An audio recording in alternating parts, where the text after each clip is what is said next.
Bem-vindos ao segundo take. O meu nome é António Araújo e, neste episódio, dou continuidade à exploração de filmes e de seus remakes, desta vez com Imitation of Life. O filme que, em 1934, enfrentou abertamente temas de raça, maternidade e ambição feminina. Refeito num filme de grande sucesso em 1959, pelo mestre dos melodramas, Douglas Sirk. Para falar comigo sobre esta dupla de filmes, tenho Inês Lourenço, uma das vozes mais atentas e respeitadas da crítica de cinema em Portugal. Inês escreve para o Diário de Notícias, no qual assina críticas e reflexões sobre cinema, tanto contemporâneo como clássico, e é também autora do programa radiofónico A Grande Ilusão, transmitido semanalmente na Antena 2, no qual destaca estreias, ciclos e autores que perpetuam a magia da sétima arte. Como se isto não bastasse, colabora com publicações especializadas como a revista Metrópolis, por exemplo. Olá Inês, bem-vinda. Olá, obrigada pelo convite. Obrigado eu. E já agora também aproveito que estamos aqui a falar para as câmaras e para os microfones e aproveito também para agradecer um artigo que já vai a caminho de fazer 2 anos, fez sobre o Olhar o Medo, o livro que eu escrevi com o José Carlos Maltês sobre cinema de terror e que basicamente numa altura em que nós estávamos a tentar chamar a atenção de vários mídia e fomos relativamente ignorados, digamos assim. Foi um grande prazer ter tido um artigo da Inês. Não, obrigada e eu acho sempre importante, e acho que vamos falar disto ao longo da conversa, falar de coisas pouco óbvias. Eu achei que quando me propuseste escolher um filme para este programa, um filme, neste caso dois, para falar de Uhum, remakes, eu pensei, por que não ir a filmes mais lá atrás, uhum, até a remakes eles próprios já mais lá atrás, do que falar das coisas que estão mais à mão e que na ordem do dia e que as pessoas uhum. falam porque acabou de sair ou um filme que saiu há poucos anos e neste caso são remakes, é um filme e um remake, ambos antigos, e eu acho que é interessante voltar a falar de filmes. Um deles é muito conhecido, mas o outro acabou por ficar na sombra. O Uhum. original acabou por ficar na sombra do remake. Eu acho interessante porque o vosso livro também é um bocadinho sobre isso. É o não óbvio, é a publicação e Uhum. textos sobre uma discussão pouco óbvia na Sim. literatura de cinema, em Portugal, pelo menos. E, portanto, deixo aqui o elogio que acho que é importante também falar de coisas que não estão necessariamente na ordem do dia, mas estão. Vamos Sim. ver que estão. Sim, muitos dos temas que são universais são perenes também, infelizmente, quando os temas são aguçados, digamos assim, e quando as abordagens e as narrativas têm algo de concreto a dizer, nós acabamos por descobrir que a sua pertinência vai se repetindo muitas vezes, infelizmente. Mas eu, por acaso, tinha aqui uma pergunta que tem que ver com o seguinte. E já agora, eu agradeço também esta escolha, porque eu não conhecia nenhum dos filmes. Ou melhor, conhecia de nome, nunca tinha visto. E confesso que, inclusivamente no caso do remake do Douglas Sirk, era uma filmografia que eu tinha muito medo de abordar, porque o melodrama tem um estigma, não é? Também já podemos falar disso um pouco mais à frente, mas o melodrama tem um estigma. E, portanto, eu nunca me tinha aventurado pela filmografia do Douglas Sirk e foi uma revelação ver estes 2 filmes. Portanto, penso que a conversa vai ser animada. Mas antes de irmos a ela, isto é a adaptação de um livro, na realidade um livro escrito por Fanny Hurst em 1933, e eu questiono-me sempre, quando estamos a falar de adaptações de um livro, será que é legítimo dizer que o filme que veio depois é um remake do primeiro ou é uma adaptação do livro? Eu acho que neste caso em particular, eu tenho uma opinião muito, muito vincada, porque acho que acabam por haver opções que não existiriam no segundo filme se não tivesse havido o primeiro. Exatamente. Mas é sempre discutível falar de remakes quando, na verdade, podemos estar a dizer que são várias. Por exemplo, será sensibilidade e bom senso as várias versões que se fizeram um remake uns dos outros? Ou será que são adaptações do mesmo livro, não é? Uhum. Sem dúvida. E isso que acabaste de dizer é muito importante, a fluência que há entre um filme e outro, sobretudo na secção final de ambos os Uhum, filmes, porque houve, uhum, obviamente, opções criativas. O do que eu sei, eu não li o livro, uhum. mas sei que esta autora, aliás, é mesmo. Foi adaptada a Hollywood bastante nos anos 50, sobretudo. Tinha apontado aqui um que eu até acho uma comédia dramática muito agradável, que é o Young at Heart, com a Doris Day e o Frank Sinatra, e também o Amoresh, que também é dela. Portanto, são filmes que partem dos livros dela, e eu não sabia que ela era uma autora particularmente popular nas adaptações, mas a primeira adaptação, é curioso notar que é exatamente no ano seguinte, do ano Uhum. seguinte ao livro, é de 34, que é também o ano do Código Hays, portanto em que entrou em vigor o Código Hays em Hollywood, o Código da Moral no ecrã. É também o ano, curiosamente, de um grande sucesso da atriz principal do filme, da Claudette Colbert, que é Uma Noite Aconteceu, e, portanto, há aqui uma conjugação de fatores que me parecem interessantes neste ano. Eu penso que, se calhar, não sei se estou a recordar bem, mas acho que um dos argumentistas do filme, portanto, da adaptação é o Preston Sturges, Sim, não também. creditado, mas é um dos muitos nomes que aparece Pronto. como. Sim. E eu acho que o argumento deste filme é muito forte. Aliás, uma das coisas que eu não me recordava bem, foi o único que eu tive que rever, porque o do Douglas Sirk estava bem presente. E Uhum, uma das coisas que eu não me recordava era que, para já, este filme é muito suportado pelo argumento, e isso é uma coisa também muito dos anos 30. uhum, Argumentos extremamente bem escritos, há uma menor dependência dos atores e uma maior dependência da força e precisão dos diálogos e do argumento. E este filme não tem quase música, quase banda sonora nenhuma. uhum. É um filme muito despido nesse sentido, muito cru sentimentalmente, porque é até. Eu acho que acaba por ser mais sentimental num sentido diferente do Douglas Sirk, porque o melodrama do Douglas Sirk tem um floreado que é dos anos 50, mas isto para dizer que eu acho que ambos os filmes têm uma coisa muito própria da sua época de Hollywood. Ambos correspondem à sua fase, à fase de Hollywood. Não só Uhum. dentro das obras dos seus autores, dos seus realizadores. Obviamente que há toda uma exegese que se pode fazer sobre o Imitation of Life dentro do sistema melodramático do Douglas Sirk e o Fassbender, desculpa, o Fassbinder. Isto é um erro muito comum. O Fassbinder fez essa anatomia do melodrama no Douglas Sirk. E nos anos já o John M. Stahl é um realizador cuja obra é mais difícil de classificar, mas que também vem dessa época muito de um cinema. Eu não queria usar a palavra vã, de uma forma vã, o cinema artesanal, mas era um cinema que trabalhava com os seus elementos duros. E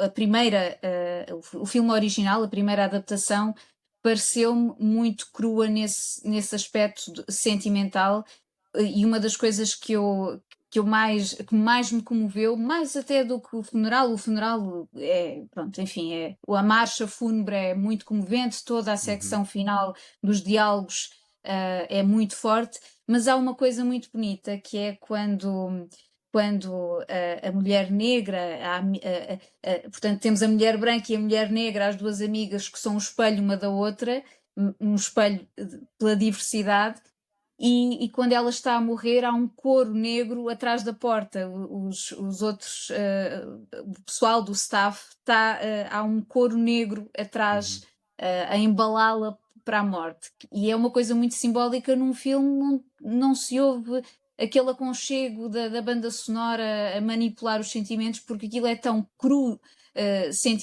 do ponto de vista dos sentimentos, que em certos momentos até é mais comovente do que o do Douglas Sirk, curiosamente. E pronto, isto para dizer que é um filme que ficou um bocadinho à sombra do remake, lá está. Sim, sendo que esta versão foi nomeada para 3 Oscars, incluindo melhor filme, curiosamente. Exatamente. Um, E com uma nomeação um pouco esquisita, que é o de assistente de realização, que é uma é, coisa eu que eu não me penso que não recordo houve assim. mais do que 1 ou 2 anos nesta altura. Eu recentemente tive a correr um bocadinho a história e penso que isto não terá durado mais do que 1 ou 2 anos, este prémio. Sim, e já agora o som foi a terceira nomeação. Mas é curioso que nessa discussão eu li algures, eu não consigo precisar, eu não trouxe citações, não consigo precisar, mas li algures que o Douglas Sirk afirmou que não tinha visto o filme original e que estaria a adaptar esta história, mas eu diria que os argumentistas, a Eleanor Griffin e o Alan Scott, terão visto com certeza. Porquê? Porque por tudo aquilo que eu li, essa cena do funeral não existe no livro. E depois torna-se também aquilo que é, eu ia lhe chamar a peça central, mas não é central porque é precisamente a reta final do filme do Douglas Sirk. E, Não, é o portanto, coração exatamente. eu acho que o filme é uma acumulação de mágoa para o final explodir. Uhum, E começa a explodir aos poucos. Quando a mãe tenta reatar qualquer coisa do que resta da sua relação com o filho, uma relação que é, é muito interessante pensar que a personagem da filha não é uma personagem que nós olhemos e pensemos. ah, Olha, é uma mãe, é uma filha que simplesmente rejeita a sua identidade negra e é fria, não, desde pequena tem sente demasiado o estigma, mas ela de facto tem razões para se uhum, sentir assim, e embora seja muito comovente nós olharmos para o sofrimento da mãe, que é um sofrimento puro, um sofrimento de coração, que não pensa muito sobre pronto, as razões desse, ou não racionaliza sobre isso, sobre a mágoa da filha, ao passo que, se nós olharmos atentamente para aquilo que é uma jovem a crescer com esse estigma de ser uma mulher negra, mestiça neste caso, hum, é muito doloroso se nós tentarmos colocar na pele dela, e sim. aí sim compreendemos que ela queria imitar a outra mulher branca da casa, é o modelo da imitação, e aqui a questão da imitação do espelho e do imitar tem a ver com isso, todas querem imitar o modelo americano, menos a mulher negra que não quer imitar ninguém, e ela própria é um pouco inimitável, porque ela é a personagem genuína em todos os aspectos, mas é aquela que quer, ainda assim, imitar depois da morte, ou seja, o funeral dela é alguma coisa que imita rituais que não são destinados a uma mulher negra, mas que ela quer, pelo menos além da morte, ter Uhum, uma oportunidade para imitar a vida dos vivos.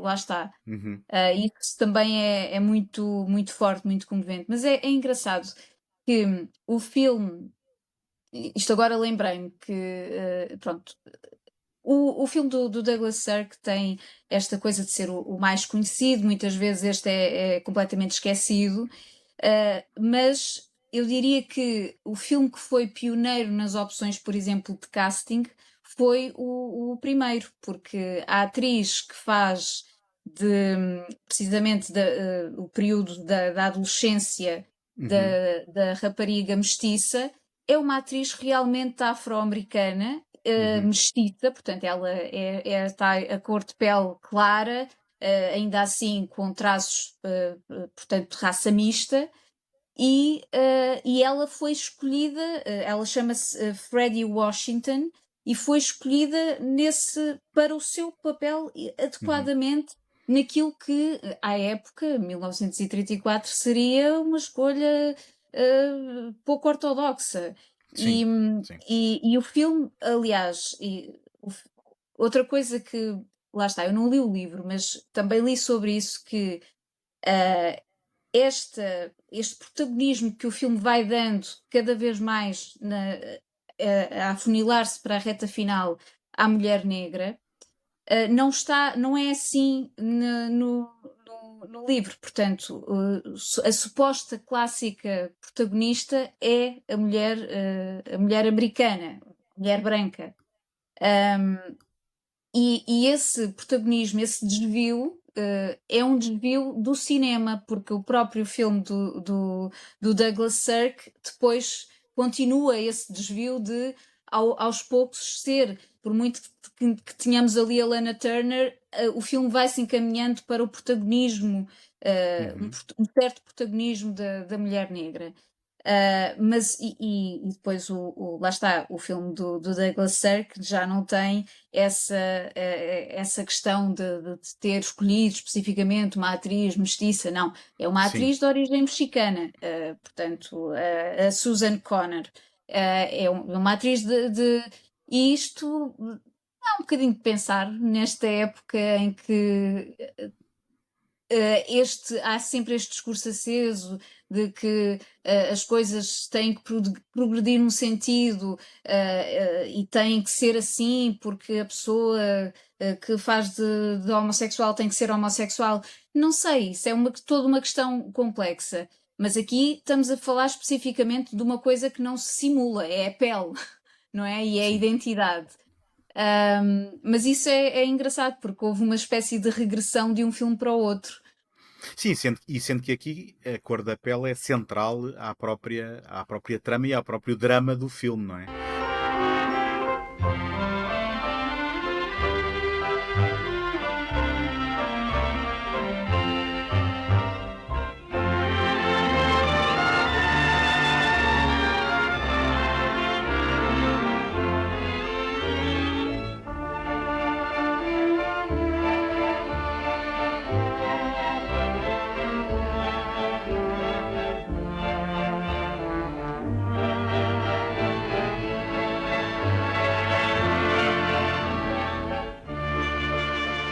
Don't say she can't help her color. But I can. Juanita Moore. Hers was the shame and the pain. Sarah Jane Johnson, you put your clothes on and get out of this place. And the incomparable Mahalia Jackson. Trouble, Lord of the world, I'm going to I'm not asking you not to go down there, Laura. I'm telling you. And what makes you think you have that right? Because I love you, isn't that enough? No, Steve, I'm sorry. All the kids talking behind my back. Is it true? No! Are you black? No, I'm as white as you! You're lying! I'm not! I'd like to hold you in my arms once more, like you were still my baby. All right. Oh, Sarah Jane. Oh, my baby. Mama? An invitation. An invitation of love.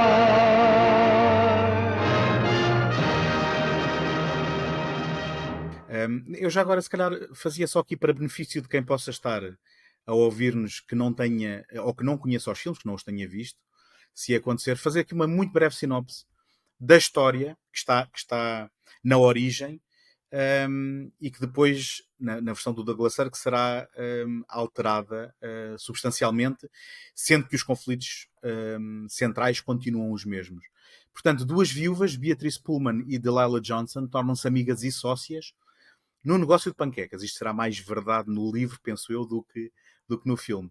E já vamos falar disso. Enquanto constroem uma vida juntas, enfrentam desafios ligados ao racismo, à maternidade e à ambição, sobretudo quando Peola, a filha de Delilah, dado o tom de pele, tenta renegar as suas origens afro-americanas para tentar viver como caucasiana. Entretanto, Jessie, a filha de Beatrice, envolve-se num triângulo de amor não requisitado com o noivo da sua mãe. Portanto, esta é uma sinopse Sim. muito breve.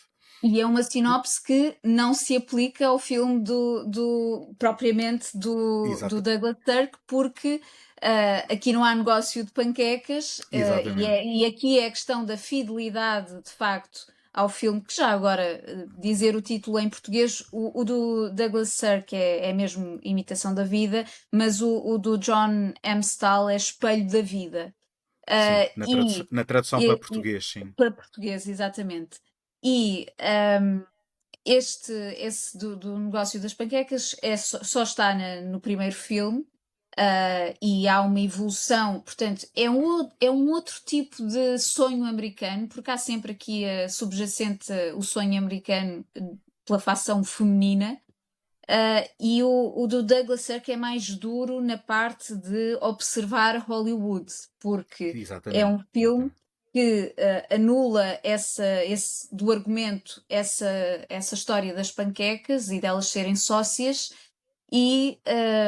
mas mantém, portanto, a mulher negra como a amiga negra, a amiga, porque depois é tudo isto, elas são de classes claramente diferentes a todos os níveis, mas, e não estamos a falar de classe média, a mulher, talvez seja interessante também ir por aqui, pelos inícios do filme. Repara, o primeiro filme, ela entra em casa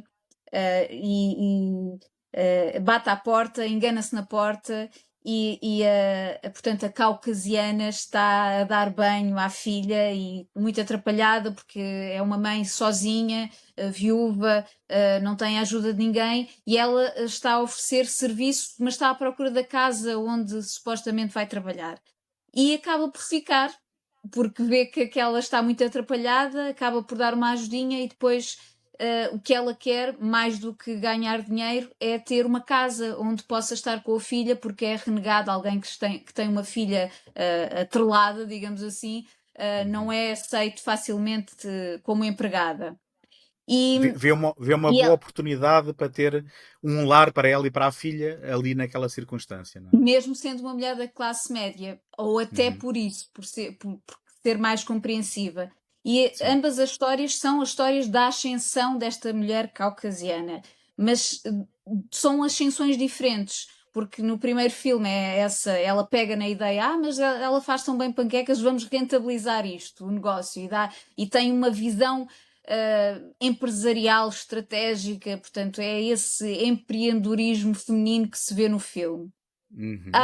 Ao passo que no outro o que temos é a questão hollywoodesca da atriz, não tanto em termos de cinema, mas do teatro, mas o tema da atriz. Ou seja, o argumento foi reconfigurado para se falar da atriz, que até tem alguns momentos que hoje ecoam muito, quando o produtor lhe fala que tens que ser muito submissa aos pronto, basicamente às formas de assédio que existem na indústria. A indústria teatral. Ele é o agente, não é? É a personagem do Robert Alda, que já agora fica a curiosidade, é o pai do Alan Alda, este ator. E enquanto a assedia ele próprio. Ele basicamente está a dizer aquilo que nós agora, olhando para trás, acabamos por achar impressionante como é que isto era algo tão aberto e conhecido e tão pouco comentado, ou de outra forma, era aceito como sendo normal, que isto era o funcionamento. E aí ela também mostra essa fibra para dizer que não será assim. E esse apontamento e essa mudança de argumento para uma atriz, ou seja, anular a parte das panquecas e transformar aquela que é supostamente a protagonista numa personagem que quer ser atriz e que ascende e depois tem sucessivos sucessos, é qualquer coisa que também é desse tempo, ou seja, é um típico argumento dos anos 50, porque foi uma década em que Hollywood começou a olhar para dentro. Houve muitas narrativas que eram sobre a própria Hollywood. Esse olhar para dentro muitas vezes podia ser misturar o glamouroso com os podres da indústria. Houve muitos argumentos nessa altura que começaram a fazer esse movimento introspectivo da indústria. E nesse sentido, mais uma vez, é um filme que pertence a essa década, para além de ser um filme do seu realizador, é também inserido, o argumento é feito à medida desses anos 50.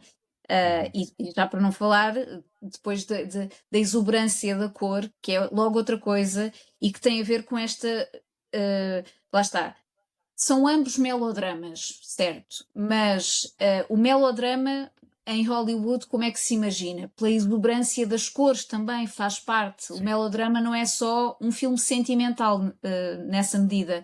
O outro tem essa quase nudez sentimental e nudez que eu já referi da questão sonora. Até é curioso ter tido a nomeação para o Oscar de melhor som, quando em termos de banda sonora não existe quase nenhuma, mas a nível de som é isso, é muito preciso, muito cru. E este há toda uma sofisticação visual que concorre para que nós nos apaixonemos pelo que estamos a ver, pelas interpretações. Aliás, em termos de nomeações para Oscars, este só teve o do Douglas Sirk só teve nomeações as atrizes, portanto a interpretação estava acima, se quisermos, do argumento ou daquilo que antes era uma espécie de pilar de força e de qualidade, que era o argumento. Aqui valoriza-se mais as interpretações e o que é que se consegue também visualmente a partir dessas interpretações. E por isso há esta diferença que eu continuo a dizer que tem muito a ver com as épocas distintas em que ocorreram estas adaptações, sem esquecer que, sim, eu acho que, sem dúvida, os argumentistas do Imitation of Life foram buscar ao filme do Stahl toda aquela secção final, porque é mesmo muito, muito semelhante e emocionalmente ecoa o mesmo tipo de sentimentos. Sim, sim. E isso é uma das coisas que eu acho fascinante em fazer este tipo de análises a dois filmes que são essencialmente visões distintas de uma mesma história e de perceber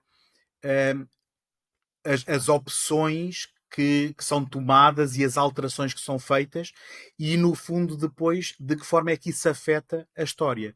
E, por exemplo, o filme de 34 é um filme também sobre emancipação feminina, porque temos uma personagem, é dito repetidamente a Beatrice, que ela, na verdade, deveria arranjar um homem, porque ela é viúva, e está a tentar não só vencer na vida, como até, eventualmente, levar a bom porto um negócio sozinha. E isto nem sequer era algo que se pudesse considerar que pudesse ser feito por uma mulher sozinha.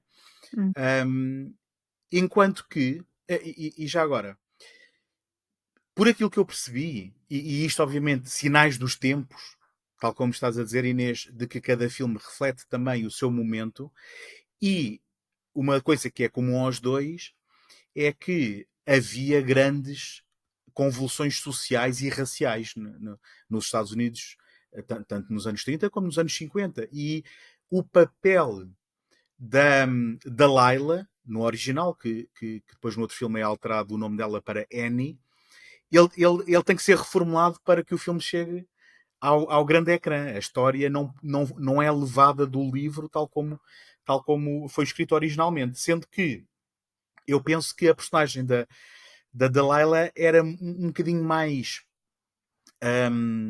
complexa e interventiva no próprio negócio que era montado. Acho que elas têm uma relação mais de igualdade, ou pelo menos de maior questionamento da dinâmica da relação delas. Enquanto que no filme a Delilah até acaba por abdicar da sua cota à parte na empresa e conforma-se com um papel mais de ser ela a tomar conta da sua patroa, vamos chamar dessa forma. Um, uma das coisas que eu acho também fascinante no filme do Douglas Sirk é nessa alteração em que não existe esse negócio. Na minha opinião, há uma certa complexidade adicional que é introduzida, porque, em primeiro lugar, a relação das duas mulheres acaba por ser mais tradicional de patroa e empregada. Não há a questão do negócio que possa trazer algum tipo de questionamento moral aí. Mas depois acaba também por tornar e por aprofundar a personagem da Beatrice, que neste filme se chama Laura. Torna-se um bocado confusa esta alteração de nomes, mas porque no original o triângulo amoroso que acaba por haver entre ela, o Steven e a sua filha, é porque ela decide ajudar a Delilah a procurar a sua filha, enquanto que aqui não, é por ser uma mãe ambiciosa na sua carreira, a ambição que já tinha levado a que a sua relação com o Steven não fosse para a frente no princípio do filme, porque ela não se queria conformar a que o homem pudesse ditar se ela podia ir ou não a uma audição, ou se ela podia ou não ter uma carreira. E depois do sucesso que atinge, ela torna-se uma mãe ausente. E é essa ausência e é esse vazio que é preenchido novamente pelo Stevie, que leva a que a Suzy, neste caso aqui, se apaixone por ele. E, portanto, é muito engraçado que o sítio onde nós chegamos é o mesmo, em termos dos conflitos, mas as dinâmicas são diferentes. Sim, e nesse sentido, eu até acho que, curiosamente, o primeiro filme é mais moderno, porque esta ideia da personagem feminina ter um tipo diferente de proativismo, ela faz pela sua vida, ela monta um negócio sozinha, faz tudo sozinha, sozinha no sentido em que a parte do negócio ela é o cérebro do negócio, e depois entra ali um homem que dá outras ideias de rentabilizar o dinheiro, fazer crescer o negócio, mas é ela que anda com aquilo para a frente. A personagem da Claudette Colbert. Ao passo que no filme do Douglas Sirk, lá está, o argumento fecha-se para dentro da dinâmica da atriz de Hollywood, e a narrativa não será tanto aqui sobre essa espécie de emancipação feminina. Pelo contrário, eu acho que ela é de alguma forma absorvida pelo seu próprio sonho e sucesso e ambição. A ambição é a palavra até mais... a personagem do primeiro filme, do filme original, não é tão definida pela ambição, ou seja, é definida por um ativismo pessoal de realização pessoal, de uma mulher que consegue viver pelos seus próprios meios. Ao passo que a personagem da Lana Turner já é alguém que para já começa de forma muito desanimada, vai entrando, eu li algures um texto interessante que falava sobre isto de nós nunca chegamos a saber se ela era uma grande atriz.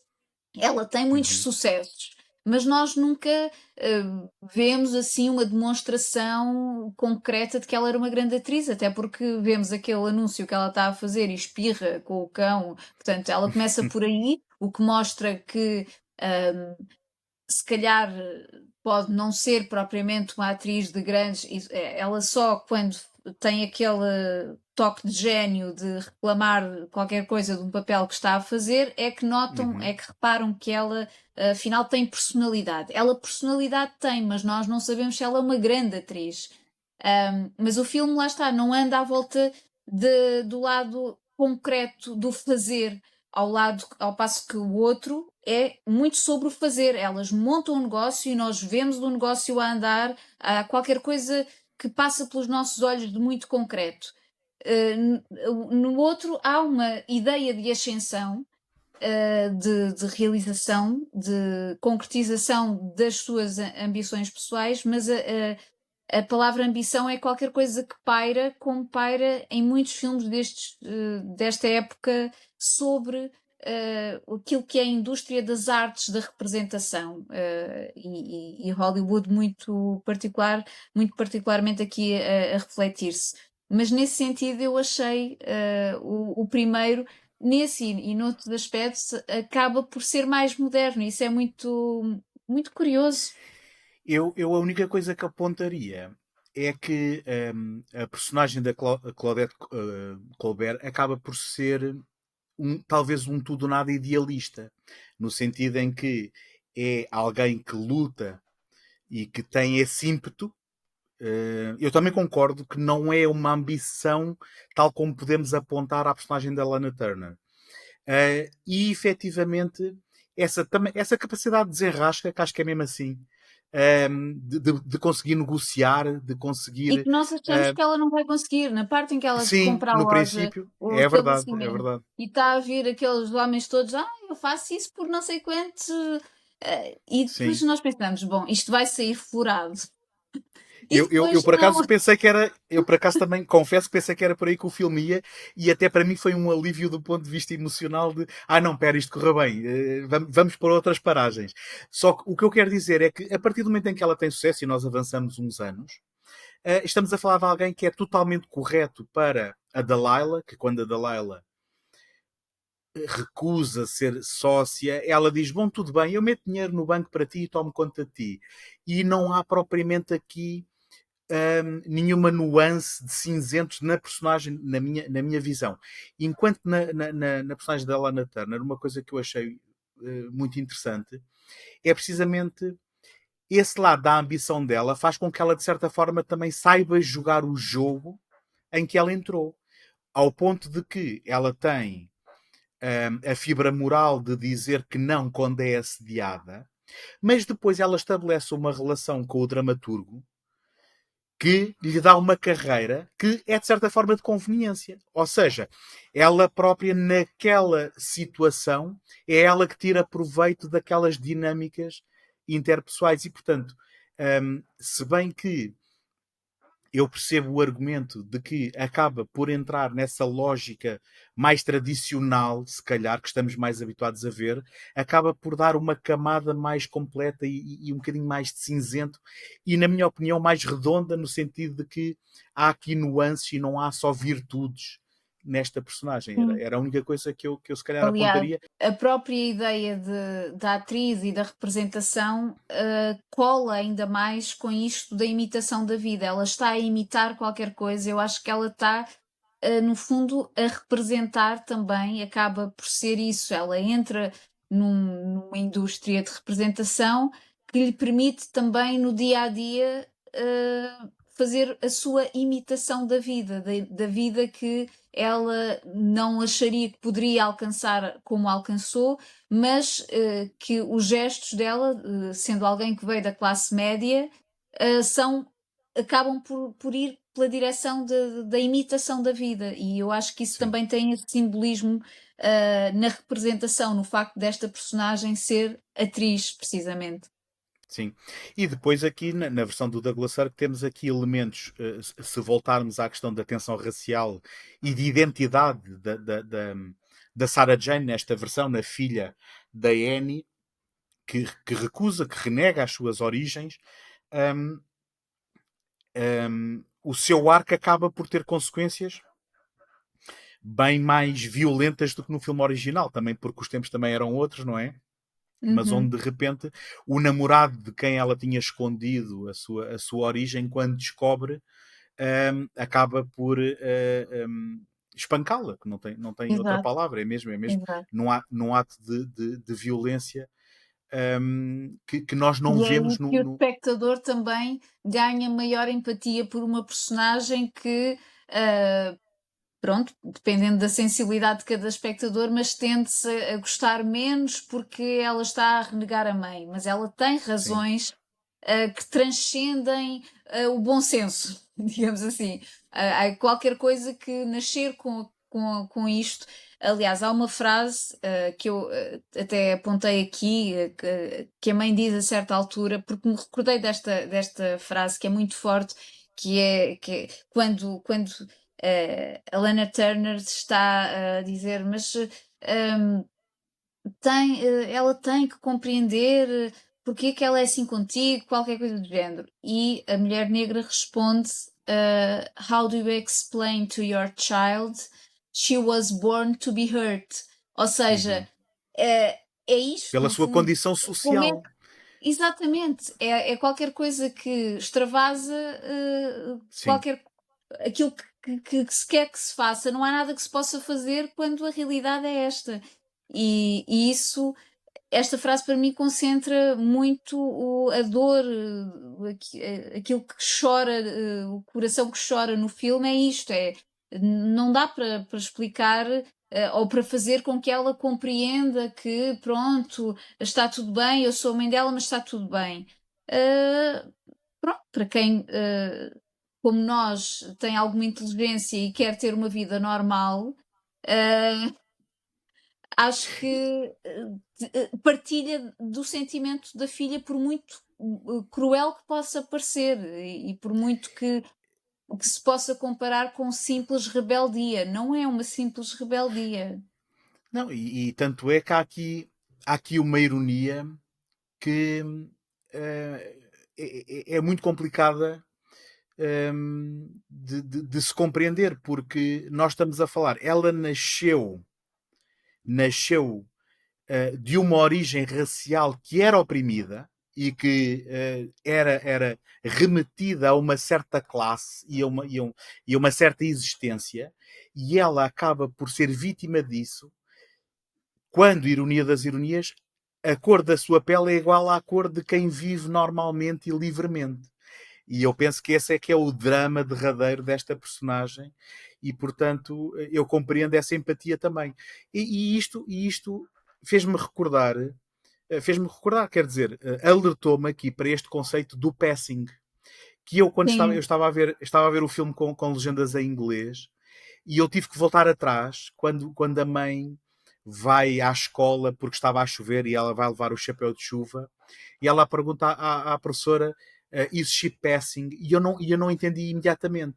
E depois é que eu percebi, e eu digo, lembrei-me porque acho que aqui há uns anos Há houve um um filme da filme. Rebecca Sim. Hall, exatamente, que é precisamente este fenómeno, que era quando uma pessoa de cor tinha um tom de pele claro, fazia algo que isto é uma daquelas circunstâncias em que ela não tinha para onde sair bem disto, não é? Porque não era bem vista de um lado nem do outro, que era Uhum. fazia-se passar por caucasiana para Exato. poder E aumentar as muitas suas vezes, possibilidades. e era uma questão só de alterar o tipo de vestuário, ou seja, vestir-se como a maioria das mulheres caucasianas, alterar ou um tipo de maquilhagem, qualquer coisa que modificasse os traços ou que os escondesse.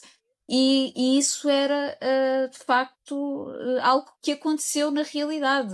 Sim. Havia muita gente, era um fenómeno. Eu também confesso que tinha ouvido falar, mas só com o filme da Rebecca é que percebi o quão isso foi sociologicamente aconteceu, mas foi depois muito pouco. Foi um fenómeno quase fechado em termos históricos, depois não se Sim. falou muito disso. Curiosamente, eu posso estar enganado, mas eu tenho a sensação que as coisas só começaram a mudar precisamente com um caso real que também foi retratado num filme com a Ruth Negga, que é o Loving, que foi um caso de um Sim, também casal vi. Uhum. interracial, sim, Sim, aí era a que questão posta no casal interracial, aí era sim, mas isto o foco. porque havia uma lei, nesta altura em que bastava, eles chamavam-lhe até a lei de uma gota de sangue. Acho que era assim, que era, bastava que houvesse uma gota de sangue de uma origem afro-americana para a pessoa ser considerada negra. Portanto, e isto era algo que era legislado e foi, obviamente, enquanto houve este tipo de leis de miscigenação e de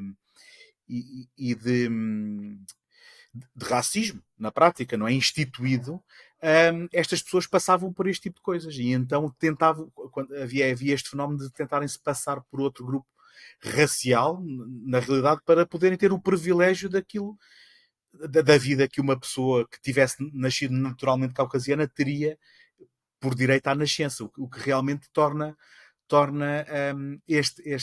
esta viagem desta personagem muito dramática, sem dúvida. Sim. Esta personagem que já agora, segundo li, no livro, tem um final completamente diferente, em que ela foge... disso, eu não sei. Ela foge de vez, casa com um homem e foge para a Bolívia e passa por caucasiana o resto da vida dela, digamos assim. Ela consegue o sonho dela de passar e não há redenção. Não há o regresso no funeral da mãe, nem sequer há aquele funeral. Isto, atenção, eu não li o livro. Eu estou a ler, estou a dizer coisas que li sobre o livro. E, portanto, por isso é que eu reforçava aquela questão de que isto para mim é um remake. E é irónico, porque é um remake porque, apesar de mudar tanto, há mesmo a preocupação de refazer aquela cena final, tal como ela existe no livro, porque é uma cena tão icónica e tão marcante, não é? E que, tanto num filme como noutro, acaba por ser tocante. E eu acho que aqui gostava de voltar àquela questão do melodrama ter má fama. Porque normalmente quando se usa a palavra melodrama, normalmente não quer para falar bem. E é usado normalmente quando há uma exacerbação dos sentimentos, quando há uma versão exagerada, muito, muito dramática, inclusivamente as interpretações serem exageradas e narrativas que puxam para a lágrima, não é? E que se calhar nos nossos tempos modernos isto acabou por se refletir naquilo que a gente vê nas novelas e que não estamos tanto à espera de ver no cinema, onde apreciamos a subtileza. Mas eu confesso que no contexto destes filmes, melodrama para mim não é um insulto. E mesmo quando eu estava a ver o filme do Douglas Sirk e tinha acabado de ver o outro e sabia o desfecho, é impossível a gente não sentir um nó no estômago e não sentirmos uma lágrima a surgir a ver o contexto da encenação daquela despedida, não é? Uhum. E depois de E todo do o sentimento arrependimento. e depois do consequente arrependimento da filha que aqui realmente tem um arco redentor, não é? Uhum. Enfim, Sim, é já o tarde lado demais. Hollywood. Isto é Hollywood a Sim. funcionar. Sim, mas era aí que eu queria chegar, que é, eu sei que isto é Hollywood, eu sei que isto é manipulador, só que funciona. Funciona. Depois de 2 horas a ver este filme, eu estou completamente com este final, porque pode ser exagerado, pode ser Hollywood a puxar os cordelinhos, mas eu confesso que funcionou para mim. É engraçado porque a palavra melodrama é muito. Eu sinto que houve uma altura, e isto estou a falar há cerca de uma década, em que a palavra melodrama correspondia quase fielmente ao exagero dos sentimentos, ao sentimentalão, ao filme sentimentalão. Uhum, uhum. E eu acho que ao longo destes últimos anos o melodrama foi ressurgindo num sentido nobre. Pelo menos, não sei se é uma percepção que eu tenho apenas do meio cinéfilo, posso estar enganada, não sei como é que é o público em geral, a noção que tem hoje da palavra melodrama, mas eu sinto que houve uma evolução desde uma altura em que era uma forma de dizer aquele filme é só sentimentos, é um filme sentimentalão, mas eu acho que ao longo, não sei, diria 7, 8 anos, eu comecei a ouvir a palavra melodrama associada a um bom filme, pelo menos um bom ou muito bom filme, que acabou de estrear, porque vai buscar a herança de um melodrama mais ou menos clássico, mas que sabe, é quase a correspondência com uma ideia de artesanato sentimental, mas pelo lado nobre. Isso é muito, muito giro, porque é assim, nem precisamos estar a falar de Hollywood. Eu lembro-me de aplicar a palavra melodrama e com sentido cheio a um filme do Bellocchio, do Marco Bellocchio, O Sonho de Cor-de-Rosa, que é um filme que nem sequer é romântico, é um filme sobre um filho e uma mãe, e a memória da mãe que morre. Portanto, mas o melodrama aqui tem outro sentido que não o depreciativo. Eu acho até que a palavra, e obrigada por teres pegado na palavra especificamente no melodrama, porque eu acho que há uma espécie de resgate, até nos estudos de cinema, portanto, a própria, o novo interesse que começou a haver até pelo o Douglas Sirk e mesmo por a herança que ele deixou a realizadores, nomeadamente o Fassbinder, na facção alemã, o Fassbinder sendo uma espécie de herdeiro dele, e aí a palavra melodrama ganha outro sentido, menos. Não sei se é correto dizer isto, mas um sentido menos popular e mais cinéfilo. O melodrama enquanto qualquer coisa nobre, um género nobre, Sim. ao contrário. Portanto, eu acho que podem ainda conviver estas duas percepções, mas eu acho que o Imitation of Life é um dos filmes que mais convoca a nobreza do melodrama, justamente. Sim, e eu acho que isso é o benefício de nós termos gerações de cinéfilos a tornarem-se cineastas. Este tipo de recuperar. Porque a verdade é que os filmes do Douglas Sirk não foram bem encarados à data de estreia.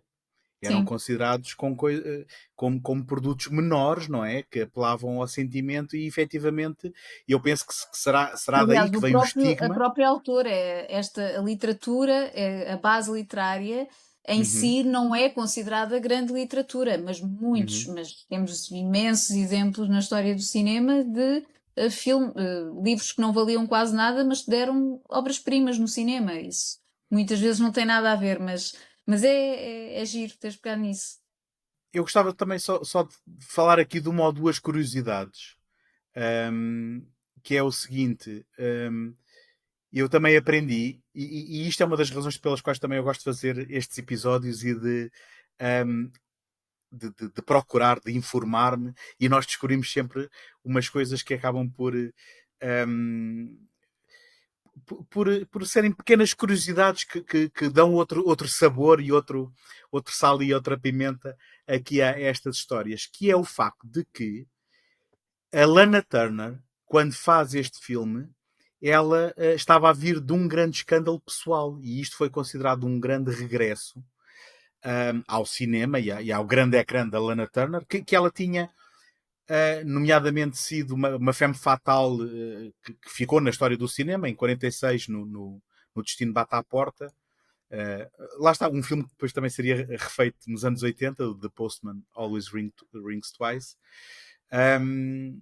E que ela ela foi casada com um mafioso, e acho que numa altercação a sua filha de 14 anos acabou por matar o marido dela, e então ela estava envolta num escândalo pessoal, e que eu não sei se isso terá beneficiado, mas a verdade é que a Imitação da Vida foi um sucesso de público, e temos aqui acho que foi, lá está, isto, eu fico sempre um bocado na dúvida quando leio estas coisas, porque convém sempre confirmar em várias fontes.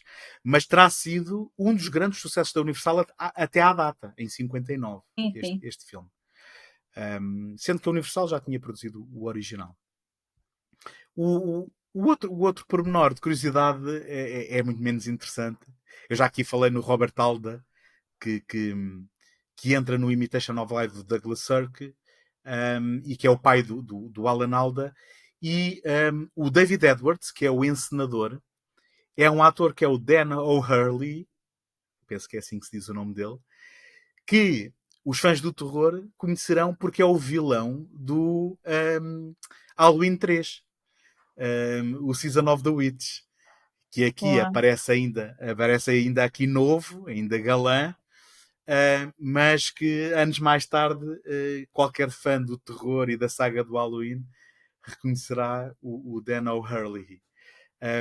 Inês, eu não sei se há alguma coisa que ficou por falar, alguma coisa que... Ah, não sei, eu fui-me deixando levar pela conversa. Acho que toquei mais ou menos nas palavras-chave que tinha Uhum, aqui alinhavado, porque também confiei que a conversa ia fluir por si, uhum, não tenho assim nada mais a acrescentar. Acho que as distinções entre os dois filmes ficaram claras, e para mim era importante frisar que cada filme, para além do seu autor, é correspondente à sua década dentro de uhum. Hollywood. E isso é muito interessante porque pode-se fazer isso com outros filmes, e ver até que ponto eles desvirtuam essa ideia de serem filmes do seu tempo ou não. E aqui ver como é que de um filme para o outro, uh, aos olhos de hoje, alguma coisa pode ou não ter regredido. São filmes que permitem analisar o próprio movimento da indústria. E eu achei Uhum. que isso também era importante de abordar para além dos filmes. Sim, e eu se calhar então terminava só com uma pergunta que é, hoje em dia há muitos remakes, há muito reaproveitamento de histórias, mas tudo parece muito cínico, não é? E tudo parece muito apenas o aproveitar de uma propriedade intelectual que nós sabemos que vai levar o público ao grande ecrã. Ou neste caso, ao pequeno, se for em streaming. Mas o que eu queria perguntar é, quando nós estamos perante filmes como estes, que realmente são dois produtos em que cada um tem as suas visões e que acabam por refletir o seu tempo, concordas que quando se fala em remake não é sempre uma questão problemática, porque pode haver sempre uma coisa nova e algo novo a dizer, não é? Sem dúvida, acho que lá está, olha, tínhamos há pouco falado do estigma. Eu acho que não, o facto de um filme ser um remake de outro nunca é logo uma mancha de menorização. Acho Uhum, que aliás, eh, muita gente pergunta, até pensei que ias perguntar qual é o que gostas mais. Eu até pensei que fosse essa a pergunta, porque eu sempre estive mais familiarizada, porque assim se proporcionou na própria lógica da programação, a programação de cinema nos seus diferentes meios.